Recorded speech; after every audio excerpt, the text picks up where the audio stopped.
Hello, I'm David Bruce Hughes, and today I'd like to talk with you about chanting the Hare Krishna Maha-mantra. First of all, who should be chanting this mantra? Actually, it's only for a very few people.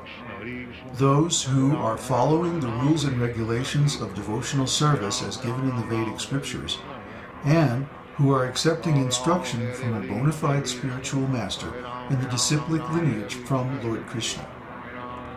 The four regulative principles are: no eating meat, fish, or eggs, no illicit sex, no intoxication, and no gambling. If you are not following these four regulative principles, you have no business chanting this mantra. It will actually hurt you instead of help you, because you will be creating offenses to the mantra. The same goes with having a bona fide spiritual master or guru. One should have a spiritual master in the disciplic lineage from Lord Krishna himself. Then the mantra will be effective. Otherwise, you're just wasting your time because you're going to commit offenses against the mantra. The offenses are 10 in number, and we can go into those in detail in another post. But basically, the idea is that one should accept the mantra as the embodiment of Radha and Krishna in transcendental sound vibration. If you approach the mantra with that mentality and that mood, then it will be effective. So, assuming that you're qualified to chant the Hare Krishna Maha-mantra, the question is then, how do we chant it? Most Westerners do what I call square chanting. In other words, they simply follow the text of the mantra. Hare Krishna, Krishna Krishna, Hare Hare, Hare Ram, Ram Ram, Hare Hare. This is what I call square because in this kind of chanting, every line is given the same amount of time, the same rhythm, and the same emphasis. But if we study the pronunciation of this mantra as it should be, according to the rules of Sanskrit grammar and chanting, we find that most people pronounce it incorrectly. If we listen to an expert chanting this mantra, like this recording of Srila Prabhupada in the background, we can understand that the ordinary square rhythm is not really correct.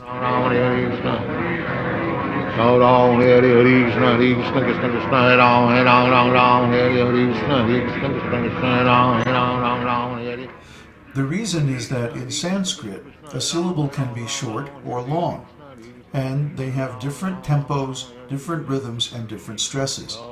For example, the Sanskrit alphabet is recited A, I, U, Ri, A, I, O, Ao. From this we can understand that the short vowels, like I, and U, are about half the length of the long vowels, like A, I, and U. Also, diphthongs, that means combined vowels, and the A and the O sound in Sanskrit are always twice the length of the short syllables. So each of these syllables is called a pada. And a short syllable is 1 pada in length. A long syllable is 2 padas in length. So if we recite the Sanskrit alphabet again, clapping the length of the syllables, or the padas, we will see that the long syllables are twice the length of the short syllables. A, I, U, Ri, A, I, O, Ao. So in the Hare Krishna Maha-mantra, there are only 3 words: Hare, Krishna, and Ram. Now, each of these words has a different length according to the number of padas. For example, Ha in Hare is a short syllable, but the Re is a long syllable because the vowel is A. So the word Hare is pronounced Hare. I'll do that again. In other words, it's 3 padas long. Hare. Similarly, the word Krishna is only 2 padas long, because each of the vowels in Krishna is a short pada, a short syllable. Krishna. Then Rama, Ram has a long A, and Ma has a short A. So Rama is pronounced Rama. 3 padas, 2 on the first syllable and 1 on the second.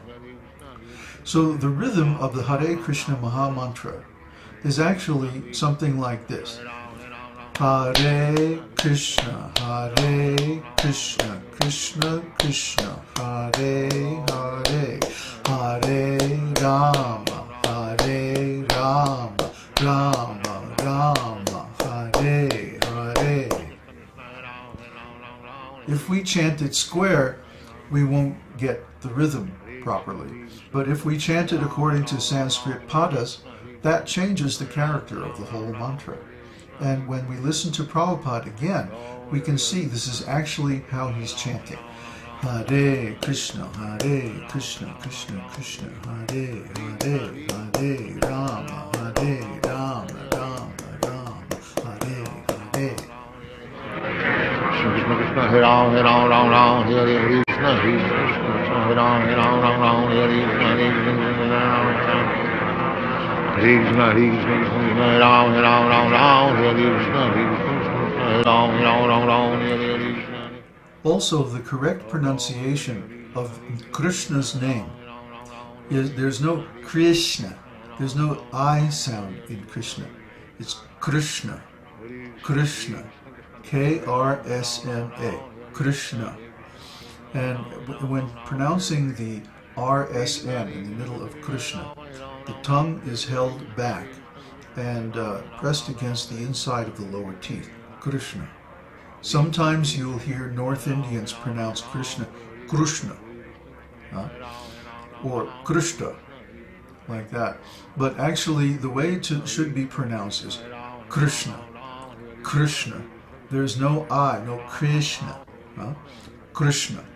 So by pronouncing the word Krishna correctly, then we not only get the right rhythm, we get the right intonation. One more very interesting poetic feature of the Hare Krishna Maha-mantra is the arrangement of 3 groups of 3 names in a row. For example, Hare Krishna, Krishna Krishna, Hare Hare, Hare Rama, Hare Rama, Rama, Hare Hare, Hare Krishna, Krishna Krishna, Hare Hare, Hare Rama, Rama, Hare Hare, Hare Krishna. You see, these groups of 3 actually pass from one mantra to the next, and they also group the holy names within the mantra into groups of 3. If we start to chant like this, we can hear there's a wonderful rhythmic pattern that is seductive, hypnotic, passionate, and very esoteric. So putting this all together, when we chant this mantra, it captures our minds and hearts, and it actually brings us into the rasa dance between Radha and Krishna and the gopis. This is the rhythm of the rasa dance, and the words of the rasa dance are none other than Hare Krishna, Krishna Krishna, Hare Hare, Hare Rama, Rama Rama, Hare Hare, and so forth. So this wonderful mantra, if we chant it 24 hours a day, will bring us to God realization very soon. This is my experience, and this is the experience of anyone who actually tries this mantra and chants it sincerely. So the next part of this video is going to be simply chanting the Maha-mantra, and then you get an idea how it is actually chanted, and how you can also chant it by hearing very carefully and repeating in the same way. Before beginning to chant the Hare Krishna Maha-mantra, one should offer obeisances to his Guru by reciting the Guru Pranam mantra, and also the Panchatattva Maha-mantra. Especially the Panchatattva mantra removes all offenses from our chanting And that means we get the results very quickly. Nama Om Vishnupadaya Krishna Prishtaya Bhutale Srimati Bhaktivedanta Swamini Namane Namaste Saraswati Devi Gauravani Pacharane Nirvishesha Shunyavadi Paschatridesha Tarane Jai Shri Krishna Chaitanya Prabhu Nityananda Shri Advaita Gadadhar Shri Vasadi Gaur Bhakta Vrinda. Hare Krishna Krishna Krishna Hare Hare Hare Ram Ram Ram Hare Hare Krishna Krishna Krishna Hare Hare Ram Ram Hare Hare Hare Krishna Krishna Krishna Hare Hare Ram Ram Hare Hare Krishna Krishna Krishna Hare Hare Ram Ram Hare Hare Krishna Krishna Krishna Hare Hare Ram Ram Hare Hare Hare Krishna Krishna Krishna Hare Hare Ram Ram Hare Hare Krishna Krishna Krishna Krishna